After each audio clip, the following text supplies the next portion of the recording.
Ya casi cumplo un año de estar loco. Busco en las paredes una loquera. Hoy, sobre todo, tenemos la presencia del maestro Alfredo Giso. Alfredo, algunas ocasiones ha estado aquí en la Universidad Nacional. Y dijimos, vamos a hacer una celebración de los 50 años de la primera edición de Pedagogía del Oprimido, ¿sí?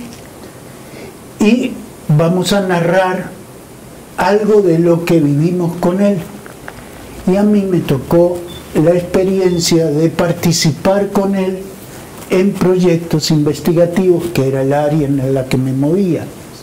Entonces, este tipo de investigación, la investigación temática, surge a partir básicamente de descubrir que para hacer cualquier proyecto educativo, cualquier proyecto de formación, es necesario acercarse a situaciones, develar los temas, ¿sí?, asociados a esas situaciones, y temas que son temas generadores, y generadores de dos cosas: generadores de conciencia, de reflexión, pero a la vez generadores de acción, ¿sí? O sea, enfrentarse a la situación no es solo elaborar discursos sobre ella, sino enfrentarse a situaciones es ser sujetos de estudio y de acción pertinentes, ¿sí? Entonces, la investigación temática, los desarrollos metodológicos que se hicieron, permitían esos acercamientos, no desde un investigador que investiga al otro y lo convierte en su objeto de estudio, ni en su objeto de consulta, sino desde la construcción de un nosotros, que de alguna manera se forma y se va constituyendo como sujeto de conocimiento y también como sujeto de decisión de cómo quiere conocer su situación, cómo la va a nombrar para actuar sobre ella. Y ustedes tocaron la investigación-acción. En América Latina esos paradigmas sociocríticos se hacen evidentes, no se quedan en discursos de atmósfera, sino que se hacen evidentes en propuestas. Tenemos tres perspectivas investigativas muy interesantes. La primera que surge es la investigación temática, con Freire, en Brasil, en Chile, y después eso empieza a, de alguna manera, desparramarse por toda América Latina. La investigación temática es una investigación enmarcada en la necesidad de desarrollar un proyecto educativo, ¿está? Un proyecto pedagógico popular. Por consiguiente, para que ese proyecto pedagógico popular fuera pertinente, fuera adecuado, respondiera a la cultura, pero también respondiera a los aspectos del contexto que tenían que ser transformados, entonces esta investigación va a tratar de ubicar estos aspectos que tienen que ser transformados, pero también ubica que son aspectos movilizadores en la gente, no son aspectos que los inmovilizan y dicen, no, es que Dios quiso así, o aspectos que la gente no encuentra en ellos las potencias como para poder actuar, ¿no? Tiene que ver con, bueno, estos temas, estas situaciones hacen parte de nuestra vida cotidiana, sabemos de ellos y desde nuestros saberes podemos actuar, pero tenemos que nombrar nuestros saberes, tenemos que aprender a reconocerlos, a leer el contexto. Y ahí hay una frase célebre del viejo Freire cuando decía, sí, la lectura del contexto precede a la lectura del texto, ¿sí? Y eso era clave, o sea, antes de cualquier proceso de lectura, de alfabetización, era necesario ver cómo leíamos el contexto, la situación. Entonces, esta es una de las propuestas latinoamericanas de investigación, y de investigación que uno le podría llamar socioeducativa, ¿sí? Si le quisiéramos poner un adjetivo. Después, en la época de los 70, de los 70 avanzados, pónganle por ahí 79, 80, la primera vez que nos reunimos para trabajar IAP, los que andábamos en esto, y decir, existe la propuesta, funciona, fue en 1977. Imagínense eso. Y el lugar de reunión fue Cartagena, allá en Colombia. ¿Ah? Después nos volvimos a reunir en el 97 y nos reunimos el año pasado, en el 2010, cada 20 años, para ver cómo estamos funcionando en esto como propuesta investigativa. Entonces, en el 77, vamos a decir, se nombra como propuesta investigativa crítica, sociocrítica, la IAP. ¿Ah? Porque si ustedes hacen un registro de esta propuesta, la van a encontrar en algunos lados como investigación-acción, y en otros lados la van a encontrar como investigación participativa, y en otros lados la van a encontrar como la nombramos, es investigación-acción participativa. Y bueno, ahí uno de los maestros, ¿sí?, que dinamizó, que movió esto, fue el Orlando Falsborda, ¿sí?, colombiano, sociólogo. Y creo que todo esto ha ido evolucionando, se ha ido también recreando, resignificando. Y la tercera línea de propuesta investigativa latinoamericana ha sido algo que tiene una mala palabra hoy, ¿sí?, o una palabra muy confusa, que se presta a equívocos. Es lo que, y acá en Costa Rica lo deben de haber nombrado mucho de arriba para abajo y de abajo para arriba, porque Oscar Jara andaba por acá. Entonces, lo que hemos llamado la sistematización de prácticas, de experiencias, ¿sí? Cada una de estas cosas tiene un objeto de estudio, un asunto diferente a estudiar, ¿sí? Mientras en la investigación temática la idea es cómo nombra la gente la situación que vive. ¿Este nombre es movilizador o es inmovilizador? ¿Este nombre está asociado a ideologías que aquietan o a ideologías que inquietan? ¿Se entiende esto? Ese era el objeto de investigación. ¿Cómo nombran? ¿Qué hay detrás de ese nombre? ¿Ah? Cuando me dicen, es que percibimos las cosas de esta manera, ¿sí? ¿En dónde está anclada esa percepción? ¿Sí?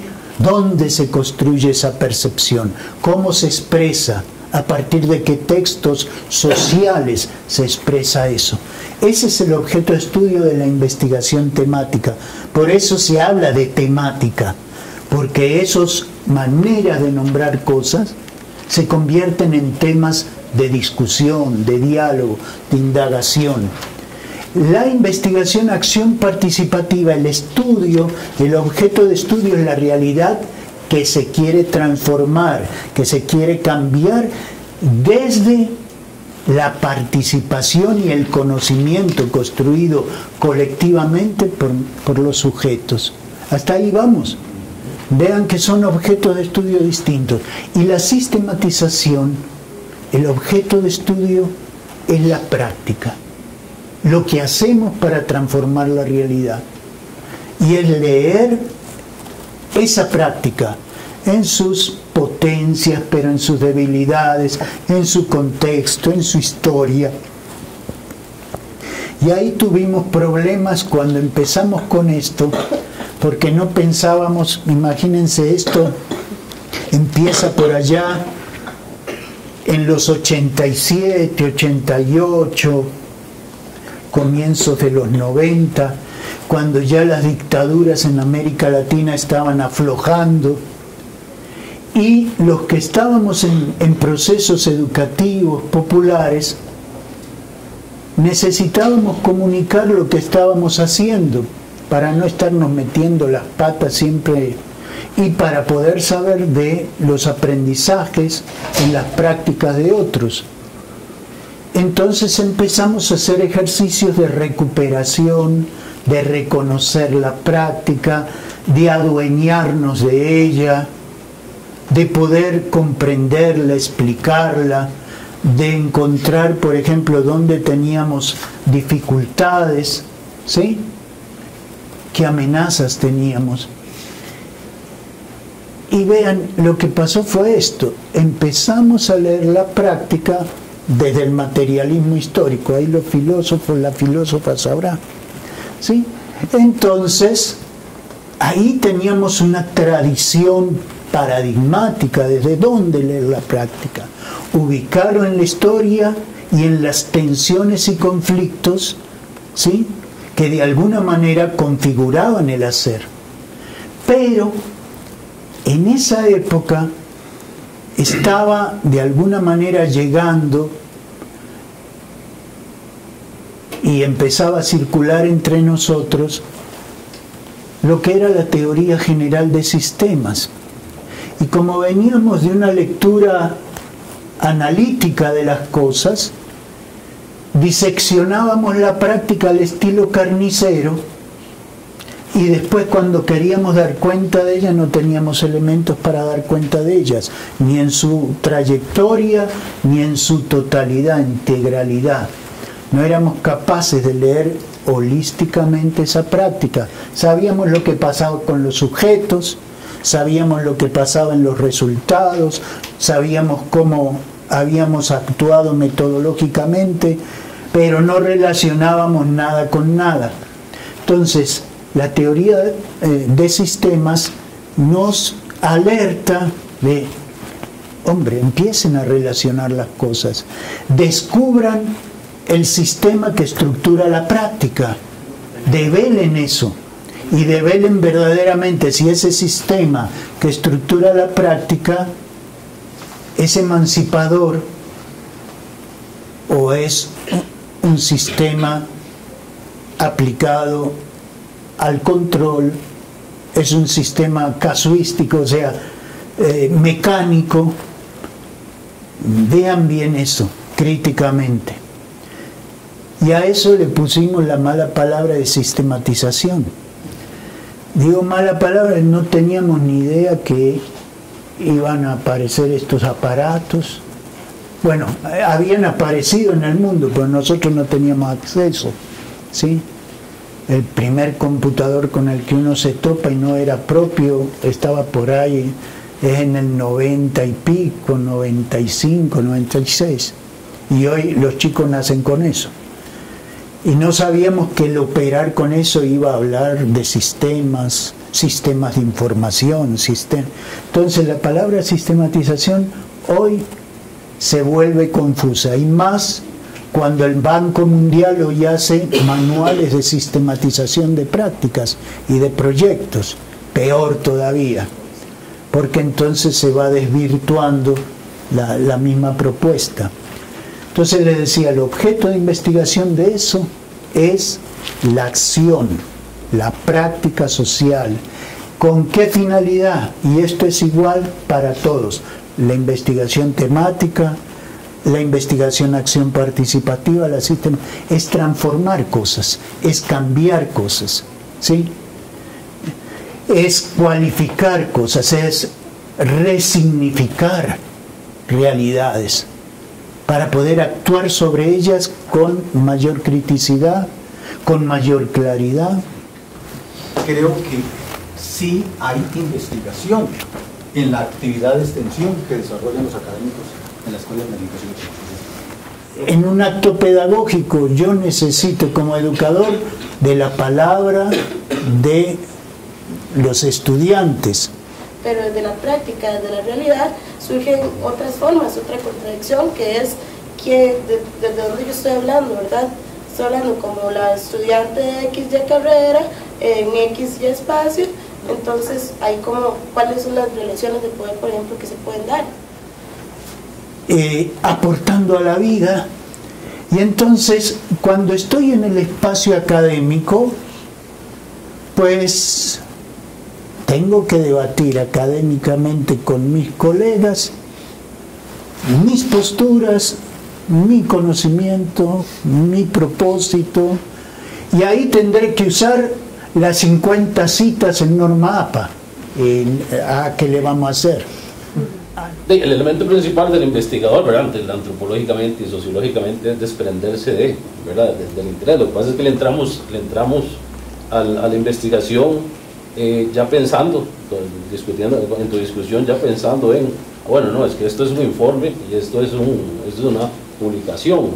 Entonces hay un interés de por medio, entonces, pero ese interés lo que hace es coartar y limitar, de hecho que ni siquiera lo limita, sino simplemente lo inhibe todo el proceso de praxis y de ejecución, ¿verdad?, de la investigación. Todo proceso investigativo tiene que describir realidades. En la cara, vamos a decir, fáctica de los hechos y la magnitud, pero también tiene que dar cuenta, y acá la investigación de la que estamos hablando, la temática, la IAP, ahí se la juega. Tiene que dar cuenta de la percepción que hay de esos hechos. ¿Se da cuenta? Voy a poner un ejemplo burdo. Qué sé yo, todos sabemos que llegó Colón a América, ¿sí? El hecho, bueno, llegó a donde llegó. El hecho es este: el tipo venía con 3 carabelas, llegó en un año, llegó un día, 12 de octubre, y suerte que es feriado, llegó, qué sé yo, con tantos marranos, con tantos caballos, con tantos malolientes ahí en el barco, llegaron 3 barcos de tal tamaño. Ese es el hecho. Pero cuando vamos a la percepción del hecho, es ¿qué percibían esos indígenas desde la isla? ¿Cómo veían? ¿Cómo los olían? ¿Sí? ¿Qué pensaban de ellos? ¿Qué pensaban que estaba sucediendo? ¿Cómo comprendían estos? Entonces, ¿cómo valido yo el conocimiento producido? En la medida que entra en un proceso de aplicación, en la medida en que entra en un proceso de acción social, pero no de cualquier acción social, de una acción social de cambio, ¿sí? Que podemos ir leyendo, que podemos ir viendo cómo está siendo informada por el conocimiento construido. APA, igual, eso a los estudiantes se les presenta. Es decir, hay una estructura que tiene la universidad en el cual estamos malformando, estamos malformando a los estudiantes porque no les estamos dando esa posibilidad, como bien usted lo acaba de decir. Hay otras formas de hacer investigación, y donde una investigación que sea más realista y más aplicada y con mayores beneficios de conocimiento. La mayoría de esas investigaciones que ustedes hacen como trabajos finales de graduación, ¿dónde van a llegar? A un anaquel. Entonces, igual, y cuando entran los compañeros que ya son académicos, igual, gústenos o no, tenemos que ascender en carrera académica, porque si no, nos vamos a quedar con el mismo salario y vamos a salir pensionados con el mismo salario, y ya sabemos lo que pasa. Si usted no publica aquí, no asciende en carrera académica.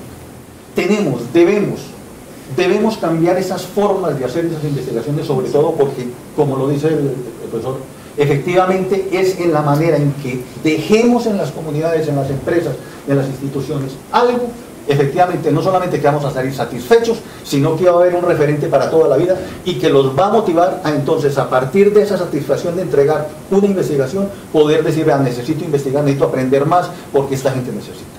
Creo que ahí hemos cometido el error histórico que repetimos nuevamente la forma de esa transmisión nada más de conocimiento. Entonces pensamos que es llegar a la comunidad, y entonces llego con lo que creo que sé, me impongo, repito mucho lo que decía Freire del dominado contra el oprimido, y toda la cuestión, y a veces no quiero ni escuchar, porque ya yo he preconcebido la idea de para lo que voy a hacer.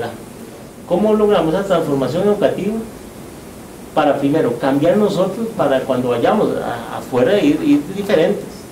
Pues si nosotros no lo hacemos aquí en la U, lo que vamos a hacer afuera de otra forma. Y eso lleva por un proceso. Ese proceso, para mí, en la U todo está muy embrionario. Hablar desde modo investigativo habla más de lo que nosotros somos y lo que sabemos que del objeto en sí. Y una comunidad no es para investigar, es para construir. Uno ese tipo de conocimiento lo construye en una relación más democrática, más horizontal, que simplemente, y ese es otro gran sesgo de los académicos, que es nos pensamos sujetos prístinos, un sujeto inmaculado. Y la investigación es una práctica humana, no es una práctica ni divina ni esotérica, no, es una práctica social, cultural, una práctica política. Entonces ahí hay intereses. ¿Ah? Y dentro de los intereses teóricos hay investigaciones que están orientadas hacia la prescripción, el control, la transmisión, ¿sí?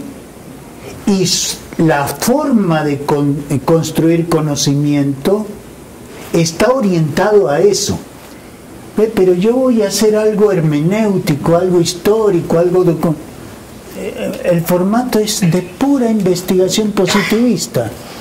Entonces no entro en el formato. Imagínense si quiero hacer una investigación temática o una sistema, pues directamente reventó el formato y reventé yo, ¿sí? Y ese es un problema que tenemos, ¿sí? Entonces, pero ¿cómo llegamos allá? Hay otra postura que es, por lo menos, yo te conozco en la medida en que tú te expreses. Entonces voy con esa mirada, por lo menos reconozco que el otro es sujeto de palabra, sujeto de historia, sujeto en un contexto, entonces lo consulto. Y le digo, vea, cuénteme su vida. Vea, ¿qué piensa de esto? Y empiezo a hacer ejercicios hermenéuticos. Pero me reservo el poder de la interpretación. ¿Está? Yo soy el que tiene toda la teoría para interpretarte. Tú, si bien eres sujeto de discurrir, no tienes la capacidad de interpretarte, solamente de exponerte ante mí. Y esa es la física dominación hermenéutica, donde el profesional, desde parámetros colonialistas, coloniza con su interpretación el discurso del otro. Este tipo de procesos investigativos generan cambio desde el comienzo, generan cambio en el orden de las comprensiones, o sea, de la razón, pero generan cambio en el orden emocional, crean un nicho emocional que, ah caray, esto era así, y cada vez me empieza a interesar más el cuento. Acá hay un ciclo corto, que es propio de lo que llamamos diálogo de saberes, que es la esencia de todos estos procesos investigativos. Partimos de la experiencia, de los conocimientos previos, hacemos memoria, ubicamos en contexto esos conocimientos y experiencias. Ahí pueden trabajar con relatogramas. Luego vamos a hacer una puesta en escena, una expresión de cómo de alguna manera entendemos lo que hemos descrito, ¿sí? Y empieza un ejercicio acá. Si a mí me dicen dónde está lo más difícil de estos ejercicios de investigación, está acá. A esta interpretación los filósofos le pueden llamar de construcción. ¿Está? Este es un ejercicio deconstructivo. Y ojalá deconstructivo bien desde las márgenes, ¿ah? Bien desde unas visiones que no sean las visiones centrales de poder, las que nos rigen, sino que nos permita darnos cuenta desde dónde esta percepción está siendo configurada. Y una vez que tenemos desarmado esto, es que podemos pensar en alternativas, y múltiples alternativas. Ya ajustamos una que podamos llevar a la acción. Estos ajustes es, de todas estas alternativas, ¿cuál es la posible? ¿Cuál es la que tenemos las potencias instaladas como para actuar? No es quedarnos inmóvil, sino cuáles son las... Y ya desarrollar la acción. Acá es donde validamos todo lo que construimos como conocimiento, ¿sí? Aquí hay un rapero, ¿ah? Aquí hay lo que ellos llaman gomelos, que son los chicos del jet set, y hay con estas puntas que hay acá, eran los espacios que eran negados para toda la juventud. Entonces ubicaban cómo los jóvenes en el municipio estaban siempre marginales a todos los centros de decisión. Y ahí fuimos expresando y describiendo. Esto es para describir el problema, ¿sí? Ya los mapas y las otras cosas son para analizar y acercarse a la comprensión. Todo esto se va de alguna manera registrando, devolviendo, eso que hablaban de devolución, de realimentación. Si tiene algo, la investigación-acción, la investigación permanente de evolución. Ya casi cumplo un año de estar loco. Busco en las paredes una loquera, una palabra